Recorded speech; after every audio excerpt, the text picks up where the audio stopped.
News update आपको देंगे। साहिवाल के इंचार्ज ब्यूरो चीफ लाहौर मियां मोहम्मद अमीन वट्टू की रिपोर्ट के मुताबिक आपको बताते चलें कि एडिशनल डिप्टी गवर्नर जनरल नियाज अहमद मुगल ने कहा है कि ज़िला इंतजामिया महंगाई के खिलाफ मुतहरक और नाजायज़ मुनाफाखोरी व गिराफरोशी के खिलाफ बिला इम्तियाज़ कार्रवाइयाँ जारी रहेंगी, जबकि ज़िला भर में तैनात स्पेशल प्राइस को रोज़ाना की बुनियाद पर मार्केटों का मुआयना की रिपोर्ट पेश करने की हदायत की गई ताकि अवाम को रिलीफ फराहम किया जा सके। वो यहाँ मंगरी हाल में ज़िला भर के स्पेशल प्राइस की कारकर्दगी का जायजा इजलास की हिदायत कर रहे थे। एडिशनल डिप्टी गवर्नर जनरल नियाज अहमद मुगल ने तमाम प्राइस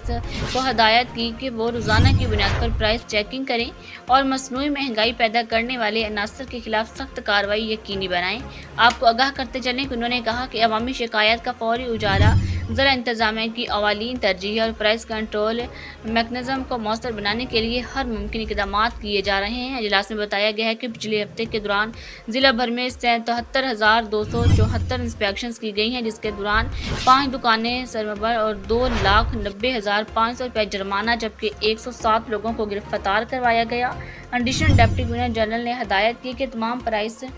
मजदूर चीनी के मुकर्ररा नरखों पर दस्तयाबी को हर सूरत यकीनी बनाएं और इस सिलसिला में सिर्फ कार्रवाइयों की तादाद नहीं बल्कि इनके असरात को नताइज भी वाज़ा नज़र आने चाहिए।